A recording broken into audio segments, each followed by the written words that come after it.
Hey folks, thank you for joining and welcome to the Winning Affordable Housing for Your Community session. My name is Davin Miller. I'm with CP Planning and Kamsa is with us from the TCDN. We are just going to be giving it a few minutes before we get started, so feel free to hang out and we will be starting at around 7:05. Any questions, feel free to add them in the chat.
We're going to be starting in about a minute, folks, so thanks for joining and thanks for your patience.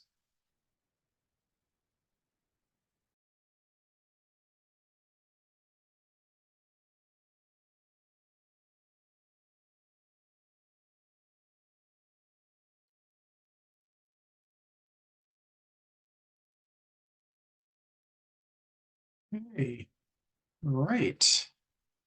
Hey everyone, thank you for joining. This is the Winning Affordable Housing for Your Community series put on by CP Planning. And tonight we are going to be talking about keeping stakeholders accountable. This is the last session in the series. So if you've been following along and joining us, many thanks. We appreciate you. If this is your first time, welcome. We're happy to have you. And my name is Davin Miller. I'm with CP Planning. And with me today is Kumsa Baker, who I will be formally introducing, and he will be our presenter for the evening. So I'm going to jump right into it, and I'm going to start by sharing my screen. So let's get going. Okay. Can everyone see my screen? Yay. All right.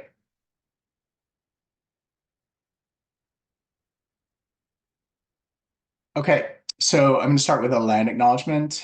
So we acknowledge that the land we're meeting on is the traditional territory of the Anishinaabe, the Haudenosaunee, the Huron-Wendat, and Mississaugas of the Credit, who have been stewards of the land for generations.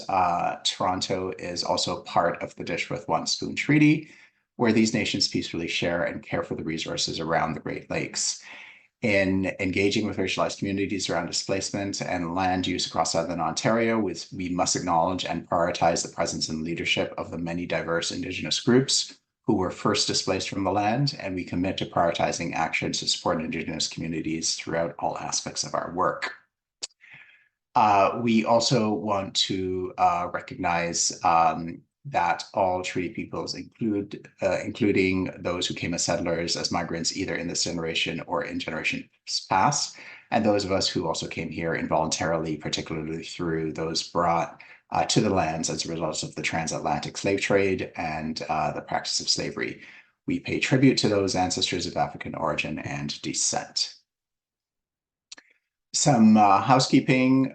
This is just to instruct you if this is your first time using Zoom, or if you're just not very familiar or feel very capable in Zoom. You can please mute your mic when you're not speaking. Turn on your video for better engagement, but it's not mandatory. That's optional. The call is being recorded, so we want to capture the speaker's presentation because we will share this for everyone, including those who are not able to attend post-session. So by staying on this call, you are essentially consenting to being recorded. You can use the chat features for questions. So you can also use the reaction features to raise your hand to speak. And you can also use reactions to, help capture reactions to your feedback. Please, before speaking, raise your hand and we will call on you just to make sure that we have a little bit of order. And we properly give time to everyone to have their turn. Time management, the duration of the session is about 90 minutes. So we will try our best to stay on track for the presentation. And we will incorporate questions as well. So if you have a point to make or a question to ask, please do your best to be concise. We're currently in the introduction. We'll do a quick icebreaker, then we'll hand over to Kumsa. There will, I think, be Q&A during the presentation, so we'll incorporate that. And then we'll have our conclusion. There will be an exit survey that I will share with everyone just to capture your feedback on this session as well as the series if you've attended previous sessions. And it's also a good time for you to network and chat with other folks who have attended this evening's presentation. Okay, so quick background on us at CP Planning. We were founded in 2017. Our vision is a world with more joy, where people are affirmed through a sense of community and belonging. And what better way to create community, bring joy, and establish belonging than through affordable housing, where folks can, have a sense of permanence and not feel that they're subject to being uprooted all the time. So we work to align for investment in solutions that uphold the economic, social, and cultural rights of marginalized folks to have access to good housing, good jobs, and adequate standards of living and opportunities for cultural expression. So essentially, we are advocates for communities that work, that are cohesive and not just focused on warehousing people, but actually, communities where people can feel that they belong, they can thrive. We integrate human rights considerations and values into community planning. And our priorities are housing affordability, urban farming, and inclusive economies. We work at the neighborhood, city, and national level, and we collaborate with a lot of other nonprofit and charity, as well as community groups, private and academic organizations, as well as public organizations. So we essentially work with anyone whose aim is to build affordable housing, build complete communities, and make sure that marginalized folks have access to, good jobs and good economic opportunities. This is what our team looks like. And a quick bit of background on our work. This series is part of a program that's been running for a few years now, and it's called the Roadmap for Redevelopment Plans to Confront Systemic Racism. And the roadmap is really a broad education and engagement initiative that has been operating across large sections of Southern Ontario for the past few years in collaboration with a number of very different community groups, academic institutions, including the University of Toronto, the University of Ottawa. The roadmap essentially works to reduce displacement of racialized people and increase affordable housing supply. And it focuses on strategic planning, mentorship, and relationship building. So a lot of what we do is just kind of educating folks about the affordable housing process, or the process to secure affordable housing in your community. We have mentorship programs that we run where we connect community groups to organizations that can help them figure out how to strategize around accessing land, building affordable housing, operating, affordable housing. We mentor folks around starting community land trusts, all that kind of work. We acknowledge that across municipalities with government investment in new transit infrastructure, communities have been requesting attention to the ongoing issue of displacement adjacent to transit. So a lot of our focus is really around transit priority areas, or areas where transit is going, because what we realize is that in a lot of cases, when transit is being built for communities that traditionally have not had access to transit, what ends up happening is that as part of, the increase in the land value, evictions go up, displacement goes up, and those communities end up being destroyed. So the people who the transit is targeted at, which is typically poorer and more racialized populations, end up not benefiting from the transit, because by the time it arrives, they've been displaced from those communities. So our work is, how do we make sure that there can be, yes, densification and the delivery of transit without displacement also occurring. So a little bit more about this series. This is the final session in the series, which is keeping stakeholders accountable. Previous sessions are available on our website, cpplanning.ca, and you can access those recordings to listen to and engage with that material if you haven't already done so, or if you have and you need a refresher, it's there for you as well.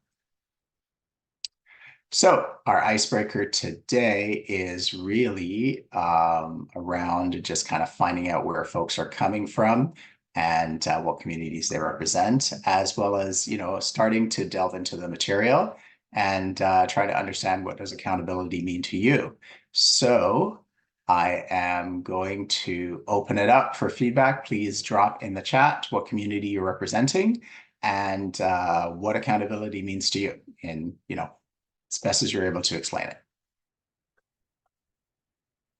And go.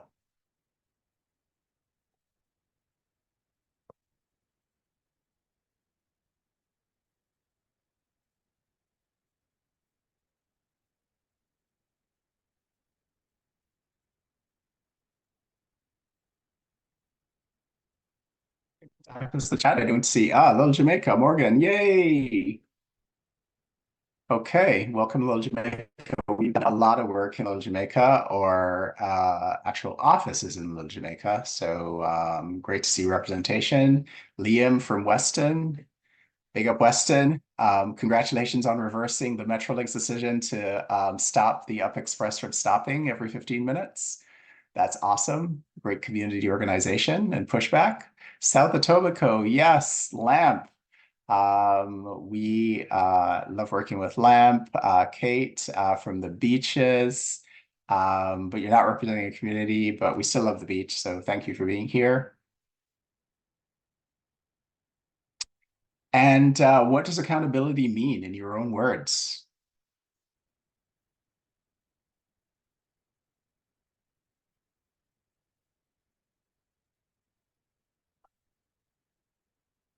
Who wants to take a stab at it? Yep, to be responsible and to deliver on that responsibility. Yes, awesome.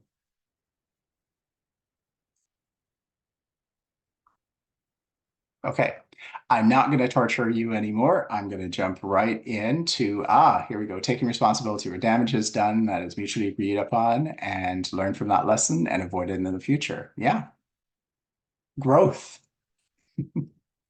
That's huge. All right.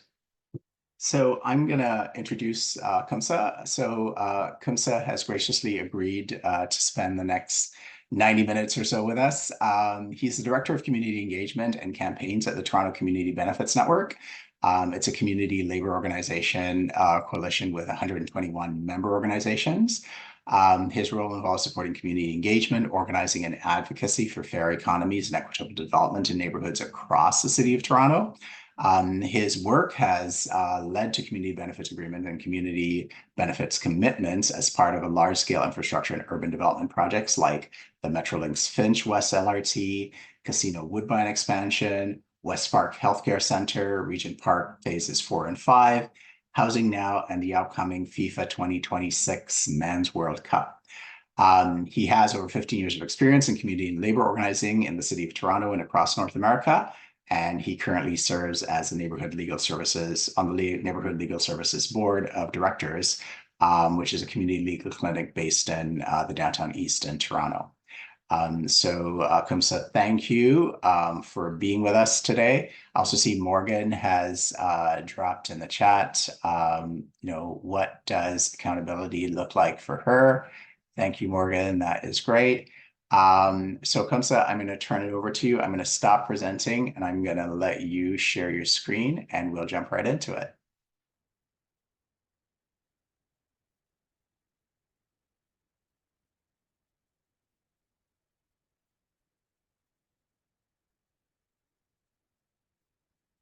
And you're on mute if you're talking.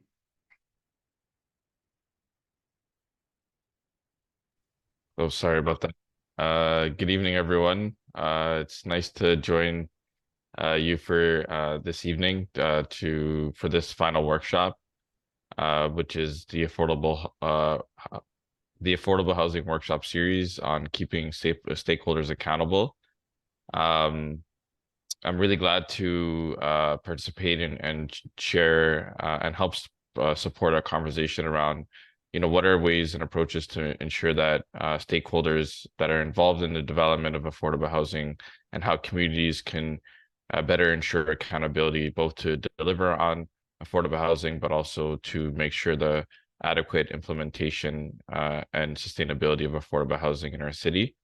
I by no means I'm like a professional expert, but I'm hoping that through today's discussion, I'll be able to enlighten you and share some of my own experiences in navigating the development process in Toronto and some of the tips and strategies that you may be able to use in your own work in your neighborhoods as you navigate and push for affordable housing.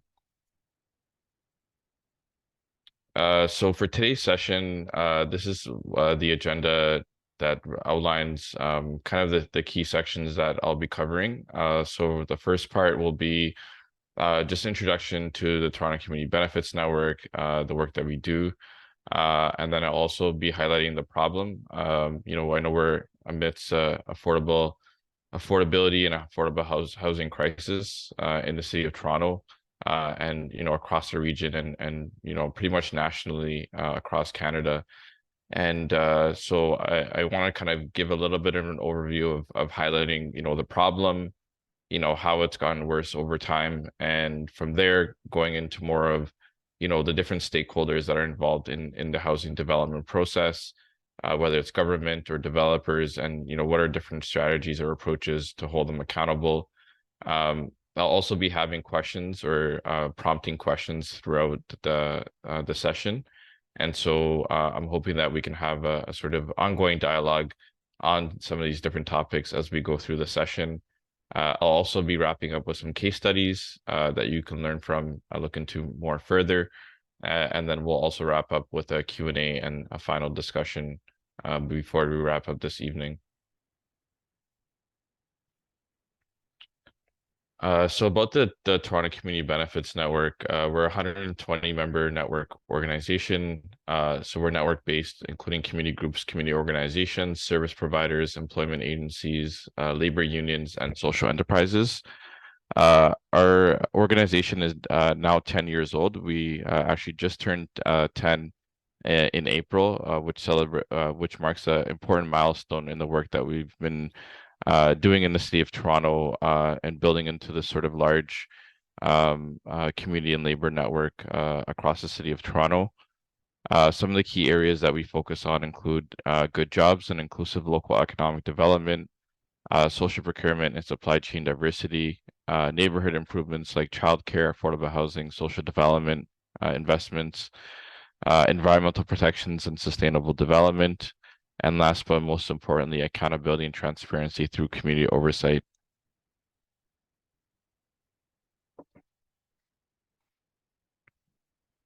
So through the work that we do at TCBN, we are currently supporting many active campaigns and initiatives across the city of Toronto. Here you'll see an outline of some of the work that we're doing in many different neighborhoods, like the Downsview Lands redevelopment plan, which I believe is the largest redevelopment proposal in the city in North America. There's an ambitious 30-year plan to redevelop the whole Downsview area, including the former Bombardier Airport, which was situated at Downsview. It has many both public but also private owners that are leading the development, including the municipal city government as well as the federal government with some publicly owned lands. We also support the Lawrence Heights Revitalization Coalition that are undergoing phases of revitalization of the Lawrence Heights neighborhood. Similarly, in Regent Park, through the Regent Park Neighborhood Association Community Benefits Coalition, we've been supporting advocacy as it relates to the final phases of revitalization in Regent Park. So that's phases 4 and 5. I know we have someone from South Etobicoke, and we've been doing some really great work on community benefit agreements in South Etobicoke with many community-based partners in the area. Also supporting the Golden Mile Impact Network, which is one of the areas along Eglinton in Scarborough that's undergoing massive redevelopment of mostly malls and parking lots along Eglinton between Victoria Park and Kennedy. And so there's expectation of thousands of units to be coming forward in the next decade or two. And so we've been supporting some really great work happening with different community partners in the Golden Mile area to really maximize community benefit agreements and affordable housing as part of those development projects.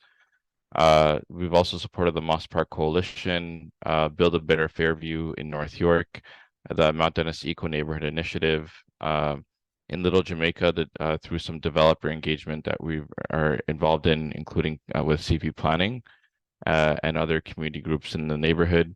I'll be talking a little bit more about that a little bit later. We also support a citywide coalition for equitable inclusive city development, which is a coalition that's brought together community groups and organizations from across the city to really work together to advocate and really make sure that we have strong policies and development that's equitable and inclusive in the city of Toronto. And we typically meet once a month. And so if you're looking to connect your local group to some really great citywide advocacy work, I really encourage you to check out the Coalition for Equitable and Inclusive to City Development. And I'll also make sure to include the email in the chat box before we wrap up today. And then more recently, I know Davin mentioned just some of the work that is really important along the transit corridors or new transit projects that are happening across the city of Toronto.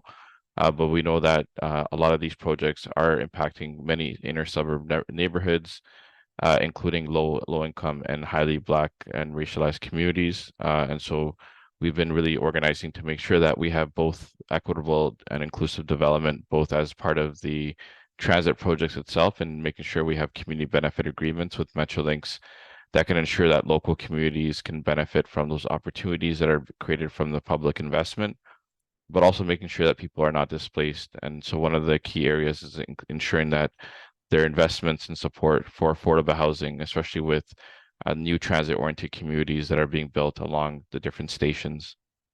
We also do some work provincially supporting what's called the Community Benefits Ontario table, which includes representation from 9 municipalities and regions from across Ontario. And we lead that work in collaboration with the Ontario Nonprofit Network. So I'll touch upon some of this different work that's happening throughout the presentation today. When we look at the problem, I thought this would be a really great map. It's a little bit old now. I think this is probably from like 2010.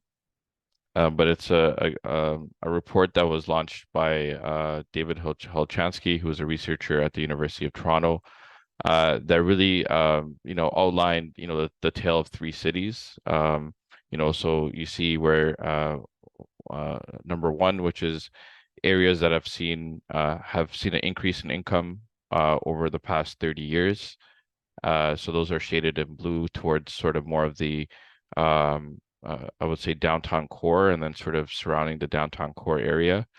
And then you have the second area, which is an increase or decrease of less than 20% of average individual income over the last 30 years. So this is between 1970 and 2000. And then you have the third, which is the darker sort of burgundy color, which is some of the inner suburbs or sort of outside of the downtown core areas. So towards the northwest of the city, and then also towards the northeast and east of the city, where there's been a decrease of 20% or more of average individual income between 1970 and 2000. What we've actually seen it over in more recent times, there wasn't a graphic that displayed that, but what we know from the statistics that we're seeing, including the 2021 census data, is that the tale of 3 cities is really becoming the tale of 2 cities, where you have more towards the downtown core where there's a high concentration of high income and wealth, whereas we're seeing the rise of inequality and more neighborhoods that are becoming more lower income neighborhoods in our city. And I think right now what we're seeing in terms of the rise of inequality is that pretty much what's happening is that there's a higher proportion of low income neighborhoods that are coming across the city of Toronto. And if you look at where a lot of the transit investments and infrastructure that are being invested in our city are within those neighborhoods. And so I think that just sort of goes to show, how more important it is that, as we see like the downtown core being, mostly developed, a lot of the development activity is more concentrated in the inner suburbs and outside of the downtown core, where mostly are lower income neighborhoods.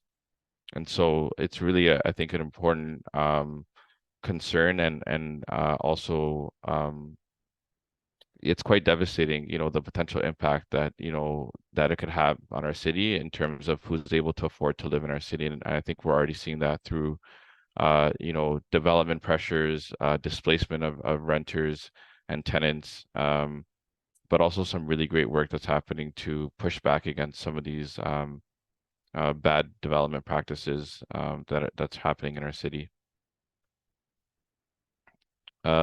These are just some articles I pulled from the last year, which, outline some of those neighborhoods that I was mentioning, where we do see, transit infrastructure being built, but also, many concerns that residents have, right? So whether it's in Thorncliffe Park, where residents are, really concerned about displacement and gentrification and feeling that they're already priced out, and really are turning to government to see what they're going to be doing to make sure that, that people will continue to afford to live in their neighborhood, in the longer term, and really benefit from that new transit investment. You'll see here towards the bottom left, a recent article about Jane and Finch, and the proposed redevelopment of the Jane and Finch Mall. A Toronto resident, says that I feel it's going to kill the neighborhood, with this new proposal. And people really wanting to make sure that there are both affordable housing, but that also local residents are prioritized in the new affordable housing that's built in the community. You also see other articles, in North York, where in neighborhoods like Weston and Mount Dennis, where there's a rent strike happening. I think they're now at 7 months, where the tenants in North York are really refusing to pay rent due to significant increases in rent by their landlord, but also some tenants who are also facing poor conditions in their homes without any upkeep or investment by their landlords. And this issue also expands across the city of Toronto. You'll see in Scarborough, Councillor Jamal Myers, who, questioned a new development proposal that didn't include any affordable housing, which is 2,555 new residential units around the Woodside Square shopping mall, with no plans to include any affordable housing. And then we're also seeing, the loss of public land. And, we know that one of the key opportunities to build affordable housing is on public land. And also in addition, the communities in the Dawes Road area who are concerned about Metrolinx, who recently sold land to developers without any requirements for affordable housing. And communities really feeling that, public land that, that Metrolinx owns should prioritize affordable housing, according to local advocates. So when we look at the problem on affordable housing, I think, this is a crisis that's, been really built up over the last 50 years. During the 1970s, there were significant investments in affordable housing. Governments began to acknowledge that housing is a fundamental right. During that decade, there was the introduction of a number of important affordable housing policies and protections by the Government of Canada and the Government of Ontario. These governments introduced subsidized housing for low-income households, financial assistance for renters, and cash grants for home buyers, and adopted rent control policies and amendments to the Landlord and Tenants Act. It was really in the 1980s when the cutbacks started to begin, where the Government of Ontario began playing a leading role in managing and funding social housing in the province. So the download of responsibility to the provinces. This is also the decade where federal investments began to decline during this period. However, there was the majority of federal investments that remained were directed towards subsidized housing for households in core housing need. During this time, there was also a significant boom, both in the 70s and continued into 80s, in terms of investments in housing cooperatives that we see that are continuing to operate today. During the 1990s, the cutbacks became more drastic. The federal government ended its cooperative housing program in 1992 after building nearly 60,000 affordable housing homes for low-income and moderate-income households, and also froze investments in social housing the following year. In 1995, the federal government stopped funding the development of affordable housing for the first time in 50 years. From that year until 2022, almost no new nonprofit housing units were created. In 1998, the Ontario's Tenant Protection Act was passed, which eliminated rent controls on vacant units. Um, and because of some of these cutbacks, 17,000 nonprofit and cooperative housing units had been slated for construction were canceled during this decade. Um, During the 2000s, there was also a shift in responsibility of both affordable and social housing in the province of Ontario. So the responsibility for funding and administrating existing social housing was downloaded to municipal service managers, but the province did retain responsibility for supportive housing.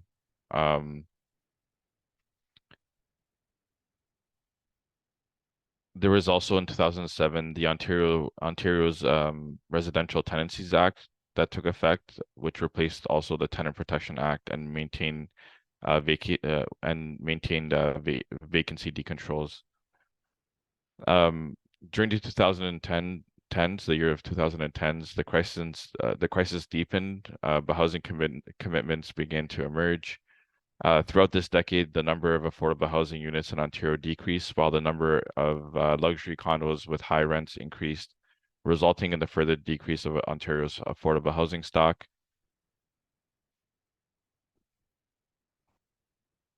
It was really, I think, in 2017, when the Ontario Liberal government introduced a policy to extend rent control to all units, which scrapped the rent control exemption for units built after 1991. However, the following year, the newly elected Ontario Progressive Conservative government introduced a new rent control exemption on units first occupied for residential purposes after November 15, 2018, which still applies today. With the housing crisis growing and calls for a commitment to the right to housing in Canada, the federal government passed the National Housing Strategy Act in 2019, which recognizes the right to housing, including affordable housing, as a human right in domestic legislation. The act created mechanisms such as the Federal Housing Advocate and National Housing Council to monitor government's implementation of the right to housing through its funding commitments. So this really demonstrate really some of the changes that have happened over the last 40 to 50 years. And we know that, during 2020, during the COVID-19 pandemic, the crisis only accelerated, with many renters who lost their jobs and income. There was some brief policies that were put in place, including an eviction moratorium during the pandemic, but was lifted shortly after the pandemic. And so this is really the crisis that we're at now. And when you look at the problem, I think you can see how over the decades, how the lack of investment in affordable housing, the downloading of responsibility from the federal government to the provincial government onto municipalities has really hurt the ability to both build housing, but also really start to find new solutions to address the crisis that we're in currently right now. Some of the additional contributors to the problem including the financialization of housing by corporations, pension, and REITs. We've seen significant amount of investment by these large corporations in housing across the city of Toronto, and the financialization and really seeing housing as a way to make profit and to make shareholder returns, rather than to house people in our city that need it the most. There's also been the deregulation of development policies and rent controls. I don't have the list in front of me, but there's been significant amount of changes to development and planning policies over the last 5 years in Ontario. And also, there hasn't been any updates to rent controls that could better protect tenants that are facing evictions or other types of displacement from their neighborhoods. Also, some of the tools that we thought could be part of the solution included things like inclusionary zoning, which at one point was really a tool that would ensure that as part of new developments in the city of Toronto, that in certain neighborhoods that there would be policy that would require developers to build a minimum amount of affordable housing. And we know that currently is still delayed at the provincial level from being approved and to be enforced.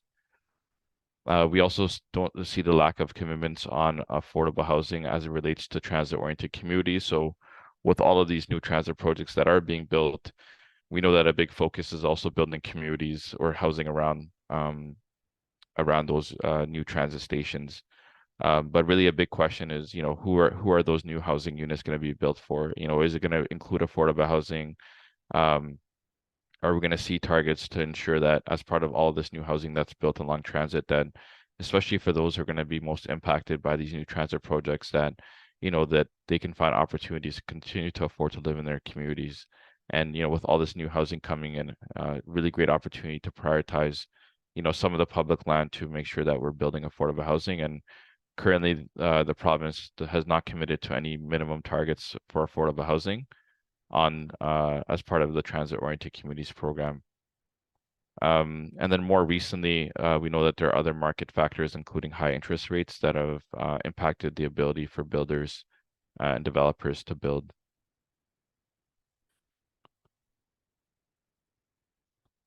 I'll pause here and share a quick video. It's a 4-minute video of the Ontario Line Community Bus Tour that the TCBN hosted in the fall of 2023, so just this past October.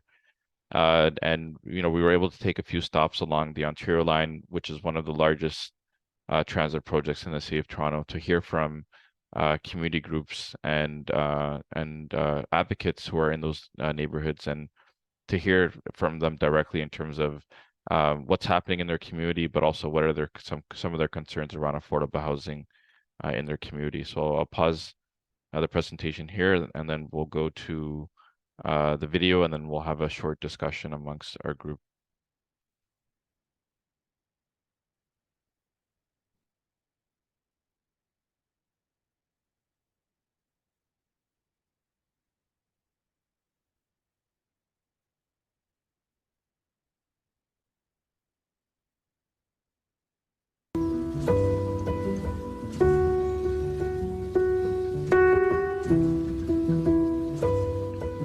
Right now, the City of Toronto does have a commitment to implementing a human rights-based approach to housing, and they just recently established a housing ombudsman.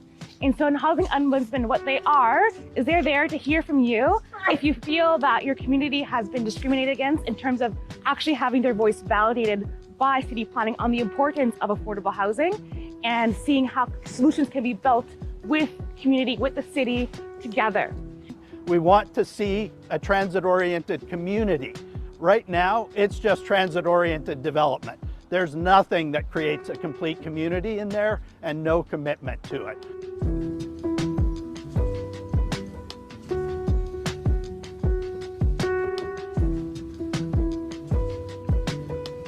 This whole announcement about the maintenance storage facility was a big surprise to the community, right? There was not consultation in advance. And so we want to change that modus operandi, right? We want there to be more dialogue and conversation with Metrolinx. So the maintenance facility for the whole Ontario line is coming right here in front of us. So if at the street you see, there'll be a wall going up. They've told us that it's going to be soundproof. I don't know if they can proof up in the air. I don't think that would work, but they said minimal noise. It's environmentally, it's affecting our community as a whole. So we've been talking to them, but I believe now it's a done deal. Without any community benefits coming into our community, the local community, Metrolinx cannot get away with that. And we said, hang on, we got to get on this so they don't do the same thing and deliver zero affordable housing. And we continue to be very specific that affordable homes doesn't mean the same thing to Doug Ford as it does to you and I. Affordable needs to be long-term, it needs stable tenancy, and it needs to be at levels that people from all areas and communities can actually live in it.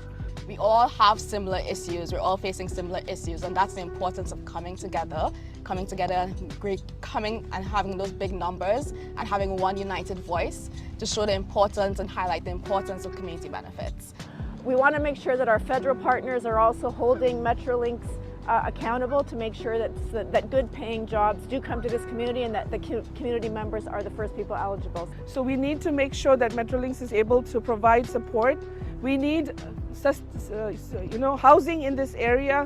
We need development, any infrastructure. We're not against transportation because we need public transportation. As a community, especially people filled with essential workers, public transportation is a way of life. So we're not against any public transportation, but any benefits that are formed, any developers that make money out of this development, benefits need to come back into our community.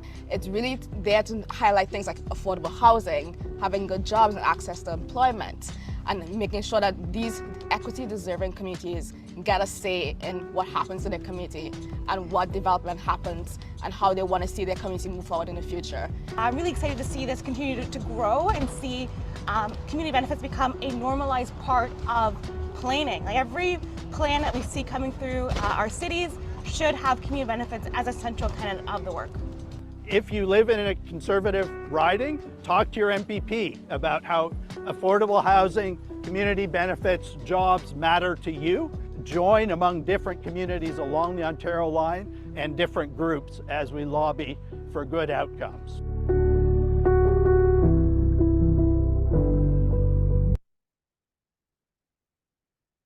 Yeah, awesome. So I'll pause there and then I'll turn it back to the presentation, and I have a few discussion questions that maybe you can get folks to share your input on, and just a few questions that I put together.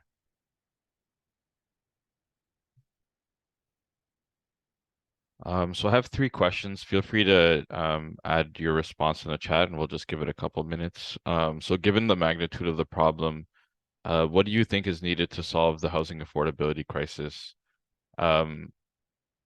Feel free to share, if there are a few points that you want to share, or if there's one policy change that you would make today to help solve the housing affordability crisis.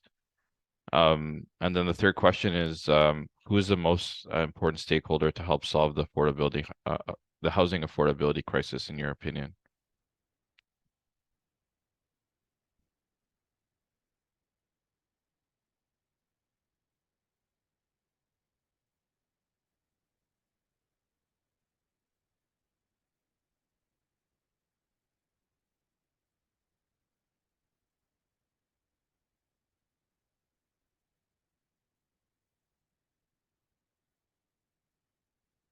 See a comment come in. The federal government needs to start building on a massive scale like they did back in the 70s.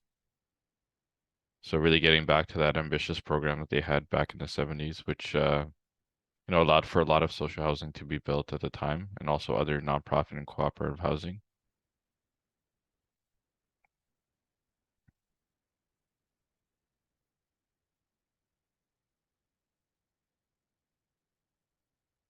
Does everyone agree with that? Anyone have other ideas for question 1? Inclusionary zoning coming into effect and more priority neighborhoods qualifying for the inclusionary zoning. Yes, I think that would be very big and very, very long awaited, that's for sure. I can't remember how many years it's been since the idea of inclusionary zoning has sort of come up, and I think that would be a really significant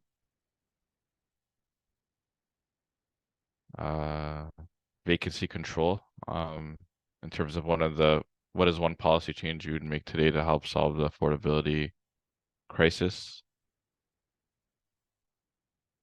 I think right now the last year the rate was, I think, 2.5%, but we know that some developers have applied for the above guideline increase, as well as the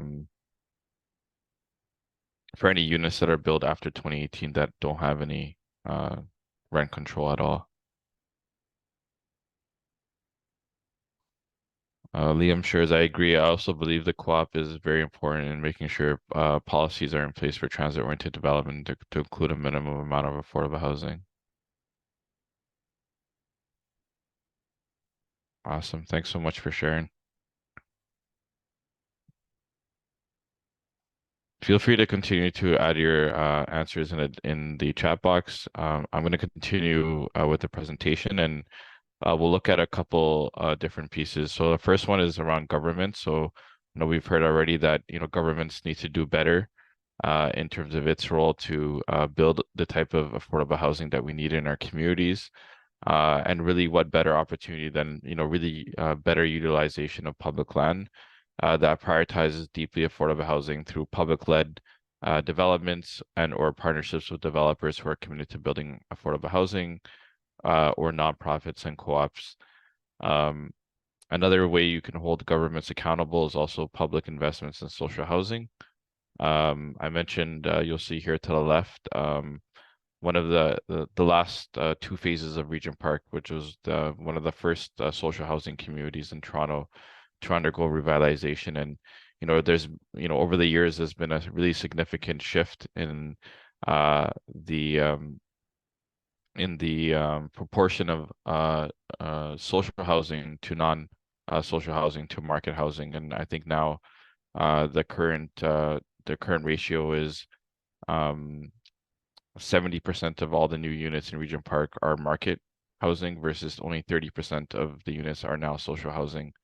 So to go from 100% social housing community to now a 30% social housing community has been a massive shift. And, with, future revitalizations that are happening, if that's something that in your community or communities that you may know, have neighbors or family or friends who are living in or near, that may be a really great opportunity to advocate to your local elected officials, to participate in those processes, to really make sure that both social housing is maintained, but also increased. Right now, I think the policy is only that whenever they go through revitalization, that all the social housing units are going to be replaced one for one. But with all of these changes happening, and given that we're in an affordable housing crisis, having an opportunity to build additional affordable housing and increase the social housing in those communities is going to be really important.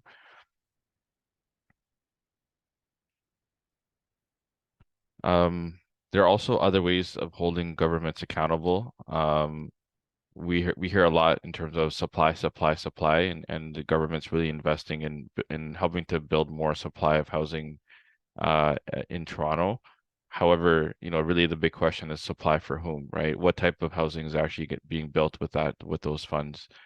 Really making sure that government programs protect existing affordable units through programs like the Multi-Unit Residential Acquisition Program, which is the MIRA program, which is a municipal program. I know federally there was some recent announcements of a similar acquisition program, although I know some groups have said that they would like to see that fund increase.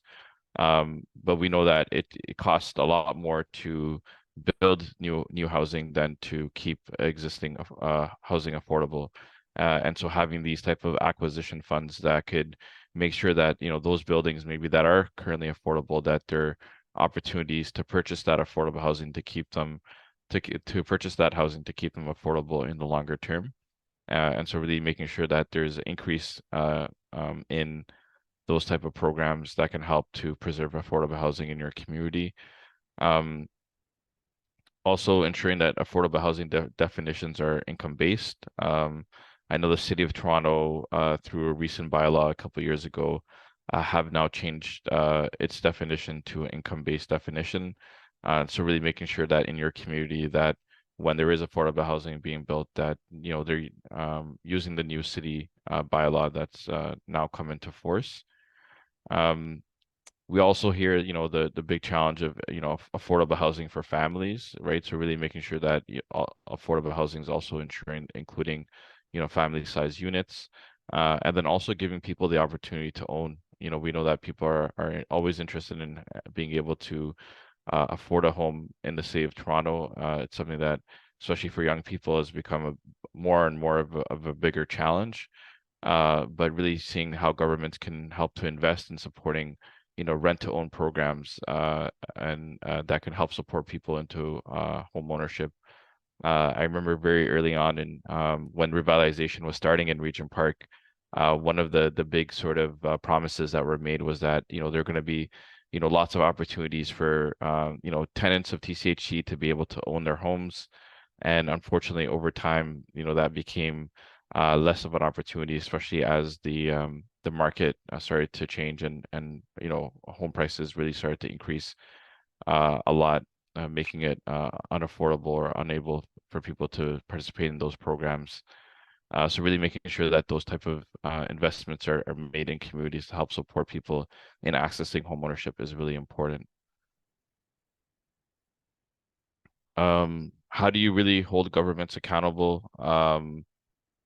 One of the best moments I would say to hold governments accountable, including your local elected officials, is during election periods, or really in advance of election periods. And some of the different tools that I've seen communities use include having a survey, so really surveying local candidates on where they stand on key issues or policies related to affordable housing, or also on local developments. I always think it's like it's really impactful to have people in your community get involved in developments that are happening in your neighborhood, right? So, making sure that if there's a new development in your community, asking a local candidate or surveying your local candidates to, ask them, where do they stand on this local development project? Would they support affordable housing, on a project like that? And really, engaging others in your community also to ask similar questions is really important.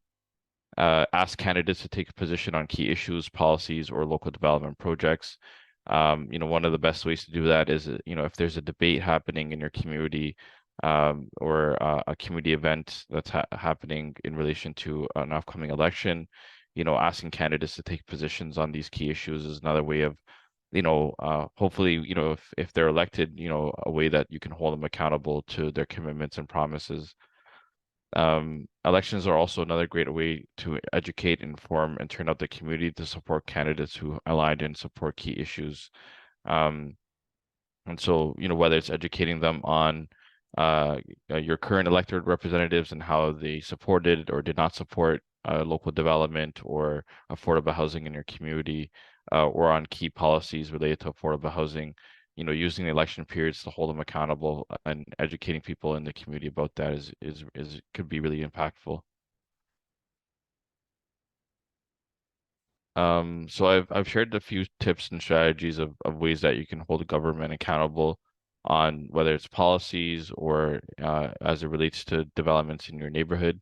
I'll open it up to see if anyone has any questions. I also have a few discussion questions including, are there other strategies for holding governments accountable? Do you have any of your own experiences that you would like to share? And then also thirdly, how important are elections in raising the issue of housing affordability? Do you see yourself or a community group or organization being involved in the upcoming elections to raise some of these important concerns?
I see someone respond. I think elections are good, but pressure must be maintained beyond elections to ensure that those elected actually deliver.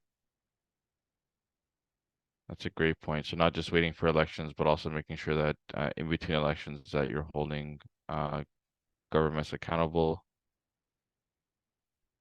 Is it folks agree? Someone shares, I try to check in with my counselor and MPP every so often to keep my concerns on their minds. So that's a really great suggestion in terms of in between elections, making sure to check in with your local elected officials.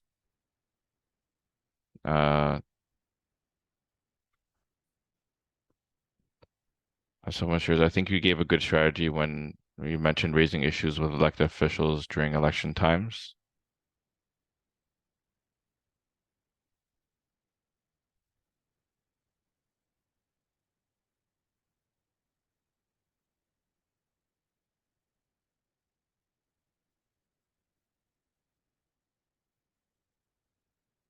Yeah, awesome. So I'll continue to turn it over to the next section of the presentation. And if you want to continue to respond to these 3 questions, feel free to do that in the chat box. What I wanted to talk a little bit about is also strategies beyond engaging with government in terms of ways that you can have your voices heard in the process. And so this is a really great graphic that I like to share as it relates to how communities can approach development with community benefits versus without community benefits. And so typically when you look at a development process, on the right side, you'll see here that, if you're an activist or your community organization or your neighborhood group, typically your only avenue, of engagement is directly with government, right? So you'll attend a consultation meeting, you may reach out to your local elected official. However, we know that there are other influential stakeholders that can also impact the development process. And that includes, developers who are actually building the project, and then also potentially unions that also are involved in the development of those projects as well. And so as community groups, it's really important that, you come together, whether it's through a community group or a coalition. And that's kind of the model that we've used at the TCBN is, really making sure that, yes, it's important to engage with governments, but also directly engaging with developers who are actually building the projects as being very important to making sure that, all stakeholders involved in the development process are engaged and that the community is united in terms of having a voice in the process. When you typically without having a coalition or group, there may be different issues that you may raise to government, and it's very hard for governments to then take all the priorities that they're hearing from community and to implement that. And so having a community group or a coalition in place can really make sure that as a community you have all of your ideas or priorities or recommendations together, and you can really have as a strong collective voice and be able to impact the development process, whether it's directly to government or to developers or to unions that are also involved.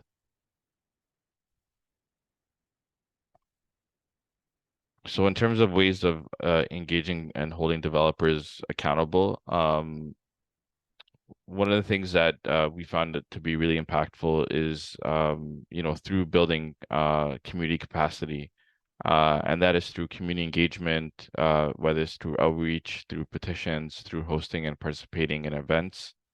You can also build local community groups or coalitions and also ensure that most impacted communities are prioritized in the process. And then also develop a set of priorities and recommendations to decision makers. And so really making sure that through community engagement and capacity building, that you're coming together as a community, whether it's through a community group or a coalition, to really make sure that you have a strong voice in the process. There's some really great examples out there. I highlight one really fantastic approach that the groups in Parkdale have taken through what's called a Parkdale Community Benefits Framework.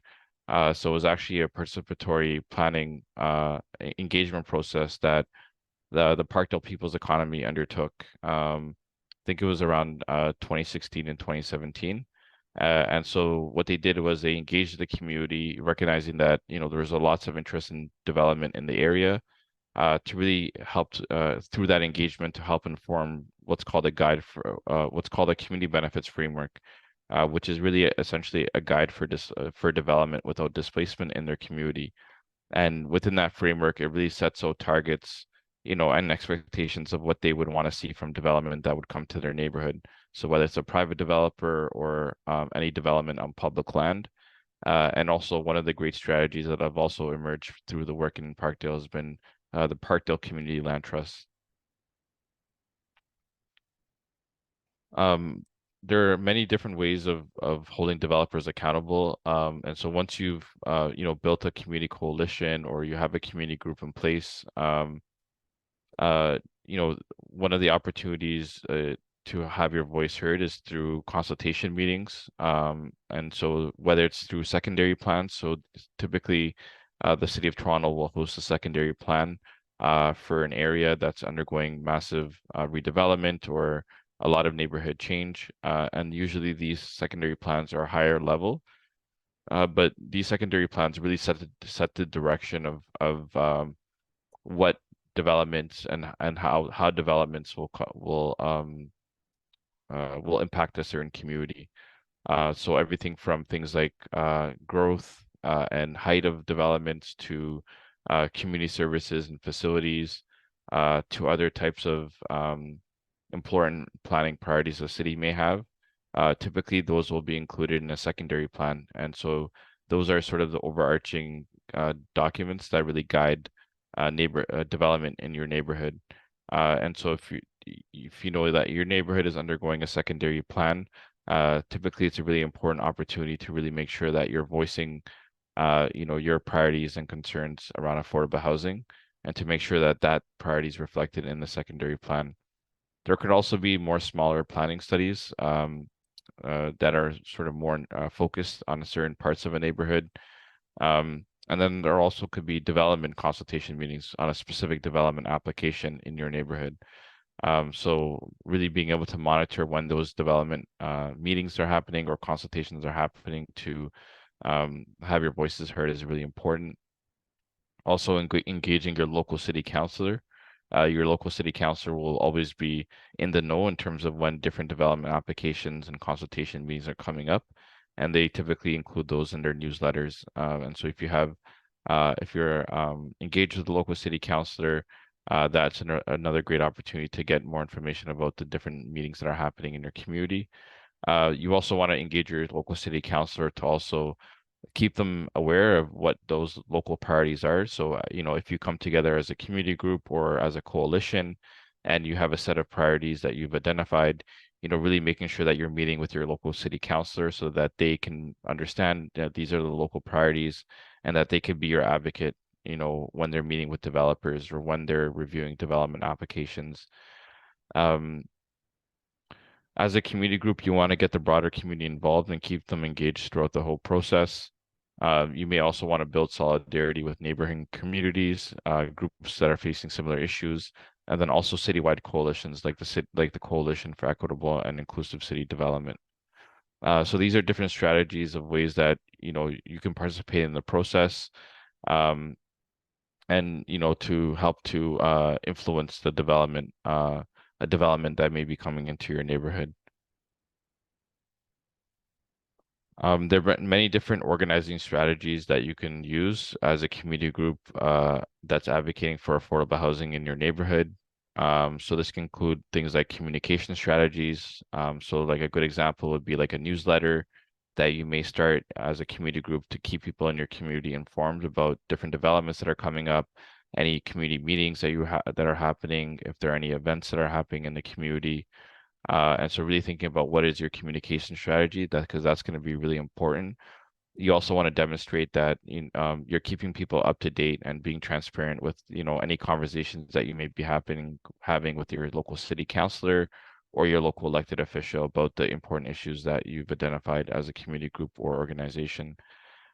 You also want to have conduct research strategies, so like better understanding both at the community level, like what are the important priorities, but also researching who is the developer, are they a public is it a public development project or is it a private developer, or if it's a private developer, who's like, are they a pension-led development company or a real estate investment trust, or are they just a private development company? You may also want to look if they have other developments across the city of Toronto. So you may look up the company and see, other projects that they've built in the past. have they included affordable housing in other projects? Because sometimes that could also give you a better sense of like the type of developer they are, or if they have any history or experience building affordable housing in the city or elsewhere. You may also take on advocacy strategies, right? So if you want to, make some noise and have your voices heard as a community group or organization, you may take on some advocacy initiatives, right? Whether it's through petitions or through hosting community events or attending consultations and being advocates to your local elected representatives. And that's another really important piece of the work in being able to hold both the local elected officials, but also developers accountable. You may also take on advocacy strategies that focus on a development company, whether it's, sending letters or, sharing your petition directly with those who are at those companies. You may also take on peer learning strategies. So you may learn from another group that's in the city of Toronto that maybe have been successful in winning affordable housing in their neighborhood, and using maybe some of the learning that they shared to inform your advocacy work. And then you also may be able to take on other strategies like disruptive strategies, if needed, to make sure that your voices are heard in the process. So as you advocate for affordable housing and look to keep stakeholders accountable, these are all the different strategies that you may look to deploy as you kind of seek to secure affordable housing for your neighborhood. I have a few case studies that I want to share on ways of holding developers accountable, and where over the last few years, where communities that have been successful in being able to through either a community group or coalition have been able to secure affordable housing in their community. The first one is actually not in Toronto, it's actually in Ottawa, through Ottawa Acorn. And so Ottawa Acorn for a long time was advocating to make sure that tenants that were living in the neighborhood called Huron Gate, that the tenants will not be evicted. So initially, their campaign and advocacy focused on, preventing evictions in their neighborhood, which was a lower income neighborhood in Ottawa. And then there was a development application that sought to redevelop the neighborhood by a developer called Timber Creek.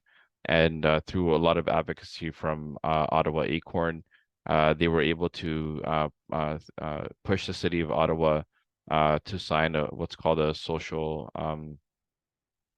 contract, which is essentially a memorandum of understanding, which ensures that 20% of the project includes affordable housing and also includes eviction protections, which is registered to the title of the land. There was also another group in Toronto called the Build a Better Bloor Dufferin, which is a community-based group of residents, local business owners, artists, service organizations, and members of the local school communities that were dedicated to the sustainable development of the Bloor Dufferin neighborhood as it changes with the proposed new development at the southwest corner of Bloor and Dufferin. They were able to lead community engagement and outreach activities through their coalition or through that neighborhood group. They identified some key priorities for community benefits, including affordable housing. And through working with their local city councilor, they were able to negotiate a settlement at the Ontario Land Tribunal, which is the appeals body for developments in communities, that secured $17 million for investment in affordable housing and also community facilities. A third example or case study is in Little Jamaica. Community groups and organization, including the Toronto Community Benefits Network, the Oakwood Vaughan Community Organization, KE Residents, and Black Urbanism TO, have been leading community engagement and developer engagement in Little Jamaica. This is a little bit more recent, so there still hasn't been a confirmed commitment on community benefits and affordable housing. But what the group was able to get was a signed statement of engagement with Core Development Group in Shannondale for a new development proposal in Oakwood Vaughan area. And so right now, through this statement of engagement, there's currently an engagement phase where the community is discussing with the developer on, and also the city councilor, on a few important priorities, including affordable housing as part of the development project, community commercial space, and also local inclusive employment opportunities as part of that development project. The last one that I'll share is also in progress, but really another fantastic community initiative that was launched a couple of years ago through what's called Build a Better Fairview. So the group came together. It includes the local legal clinic, some community organizations, some grassroots groups, and residents in the North York area of Fairview. And that group has actively participated during the consultation process for the redevelopment of the Fairview Mall. And they've also worked with the city councilor to ensure that there was an enhanced community engagement plan. So additional, rather than just having one consultation, there was additional engagement activities to outreach into the community, to hear more from the community about what their priorities were. The Build a Better Fairview group also led a local community survey, engaging over 500 residents in the community. And from that survey, developed a report on community needs and benefits. And from there, they launched a community petition and are also in the process of hosting a community dinner event with the local city councilor, city planning, and developer representatives to hear directly from the community on these important priorities. And they've also been able to engage elected members at all levels of government, including the local TDSB trustee. So this is another example of, how community groups are sort of coming together in the city of Toronto in their own neighborhoods to advocate, to decision makers, whether it's the local city councilor or other elected members of their community, to really make sure that community benefits and affordable housing is really an important priority. And so on this one, again, there hasn't been any commitments yet made yet, but there is a strong expectation in the community, and hundreds of residents are really watching what's going to be happening with this development application, and really wanting to make sure that affordable housing is going to be important, a commitment as part of the development proposal that is going to be finalized. So I'll pause it there, and I know we're coming up to time, but I just wanted to open it up to see if anyone had other strategies that they wanted to share for how they for holding developers accountable, and then also, do you have any of your own experiences that you would like to share in terms of holding developers accountable in your own community?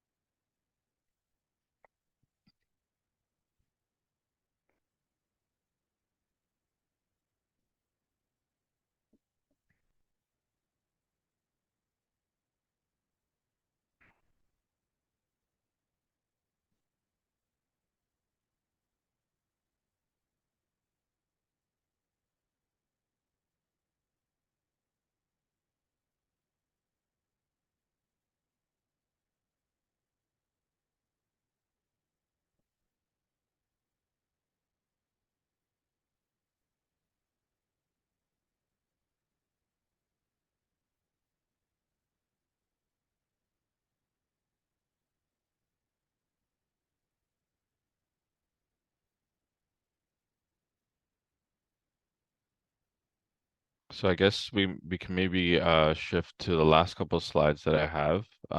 Feel free to continue if you're typing. I know it's a few questions that I've asked. Feel free to populate your answer in the chat box. I know I have a couple of minutes, so I'll just kind of go through this last slide. So one of the things that we also know that there are really great alternative models for affordable housing. And so one of those models include community land trusts, which are nonprofit corporations that hold land on behalf of a place-based community while serving the long-term steward of affordable housing, community gardens, civic buildings, commercial spaces, and other community assets on behalf of the community.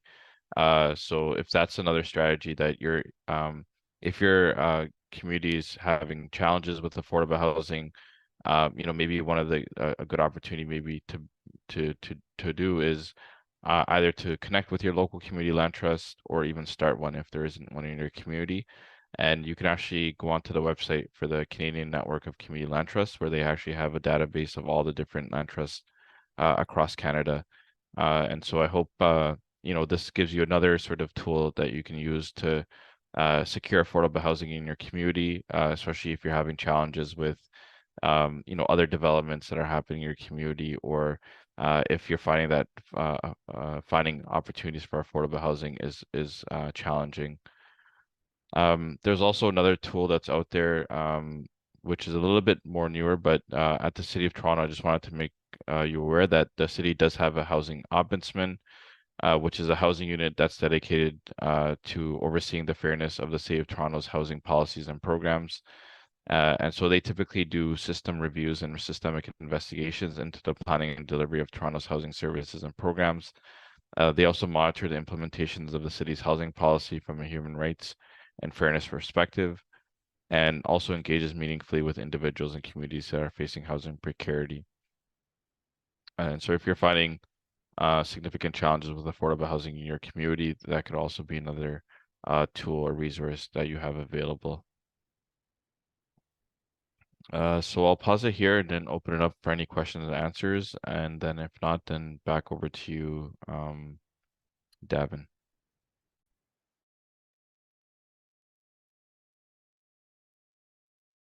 Thanks, Kamsa. One of the questions that I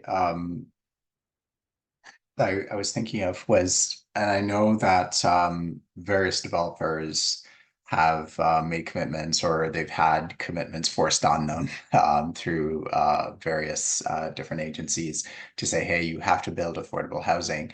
But are there any examples or anything that you've seen where that affordable housing is managed? Like, how is it then managed, and how do you ensure that, like, what are the mechanisms to ensure that that is maintained for the long term? So there's accountability in terms of getting the deal up front, but what are some mechanisms to make sure that that housing stays affordable for the term that is guaranteed? Because, governments change, regulations change, etc. So how do we make sure that that housing stays affordable long term? Yeah, that's a great question. I know, like, right away that points me like to one of the projects in Weston where there's a rent strike right now, where initially it was public land. The developer built affordable housing as part of a portion of that development project, and then they ended up selling it to a different developer. And so when that new developer came in, they didn't honor that affordable housing commitment, and then all of a sudden it started to increase rents. I think it was by 20% or in a few years. And so I think that the developer that purchased it is Dream, which is the developer that currently owns it. And so tenants have actually gone out and done a rent strike.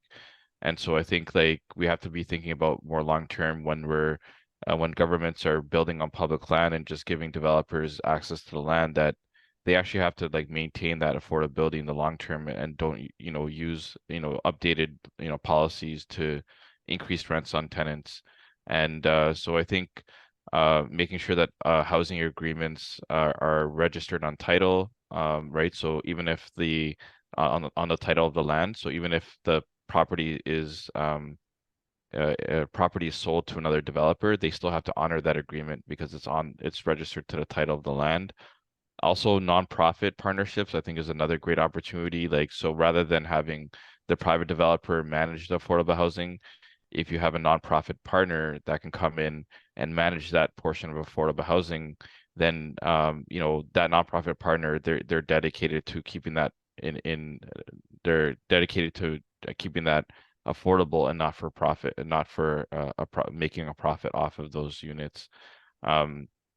And so there's some really great innovative approaches that are happening right now that the City of Toronto, through the Housing Now program, is doing, where they have certain sites where the developers are partnering with cooperative housing providers or nonprofit housing providers to build some of that affordable housing. And then if all of that doesn't work, communities can also take more of that ownership in their hands to have community benefit agreements, and really having these agreements in place that can really make sure that whatever's committed to, that there's a level of community oversight in the process to make sure that the developers fulfilling those obligations in the longer term. So those, I would say, some examples of keeping affordable housing in the longer term. Excellent, thank you. I see Mary has a hand up.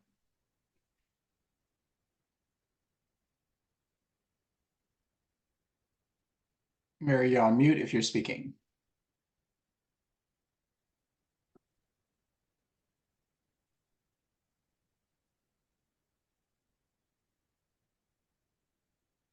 Okay, while we're waiting for Mary, folks, I've also dropped in the chat a survey link just for folks to give us some feedback. We really appreciate any feedback that you can share with us, and the information is not shared in any way. You're not identified, but we do use it to improve the delivery of whether it be sessions like this or other programming that we can do. To inform and empower communities around how they can, take control of their own futures. Okay, Mary, I see you're still on mute, so if you want to drop your question in the chat, maybe we can deal with it through that medium.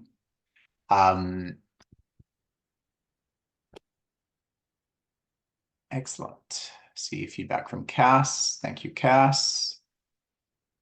And any other questions or comments? How are folks finding it within your communities right now in terms of any work that you're doing around building affordable housing? Like, are you making progress? Are you seeing wins, or is it tough going in terms of the work that you might be doing? Mary has a comment. Dream had MHI add nonprofit partnership for LeBreton Flats. Okay, yeah, Dream has been getting a lot of press recently.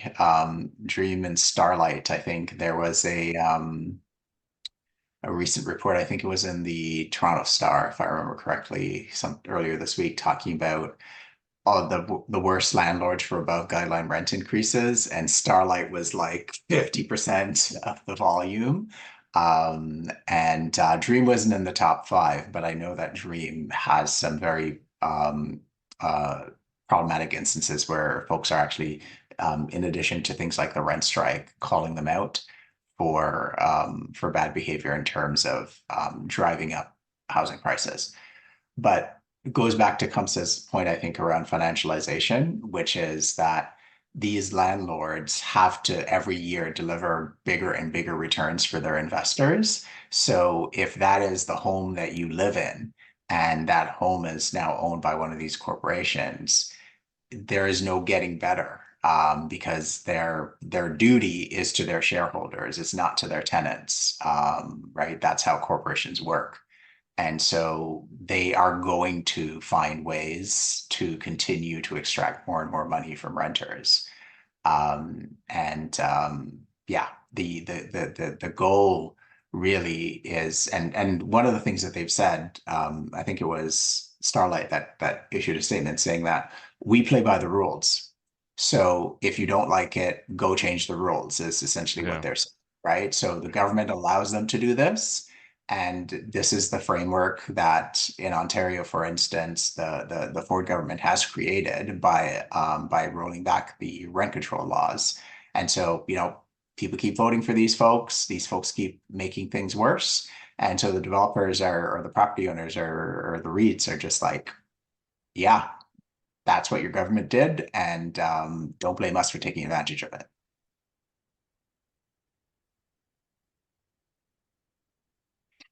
Yeah, that's a really excellent point. And like I know, like the recent elections, there hasn't been really strong turnouts, and I think, like, maybe thinking about like ways to get people excited about like their vote can actually have an impact, when elections come around, especially when it comes to the important issues that they feel are important to them and their families or their neighbors or their friends. Or even like the schools that their kids go to, and their peers. So yeah, I think if there's like ways to, get people excited that they could have an impact, and we know so many people are being impacted by housing affordability right now, that, I think it could be like, a really a big shift. If people want to get excited and getting people out to influence the vote, right? And to elect people that are gonna have the policies in place to protect tenants and renters and to build the type of affordable housing that we need in our communities. Yep. Excellent. So we are at time. Kamsa, thank you so Okay. much for taking the time to deliver this presentation. Thank you for sharing your wisdom. Folks, thank you for attending and giving us your attention. And also thank you for all the work that you do in your communities on a daily basis to build affordable housing. I am dropping the link again for the survey. Please take some time if you have it to complete. It's not a very long survey and there's no mandatory questions, so you can add as much or as little as you're able. And thank you once again for showing up today. Thank you for supporting this entire series. The recordings will be available on the CP Planning website on the events page, so you can access that very easily. If there's any questions or comments after this session, anything that you think of, you can also find my information on the CP Planning website. My name is Davin Miller, and feel free to share any feedback or follow-up, and we'll make sure that that gets to the right place. So again, thank you all for your time and attention. Have a great rest of your evening, and continue with the struggle to build and maintain housing affordability across, the province and the country. Have a great evening. Awesome. Have a great evening, everyone.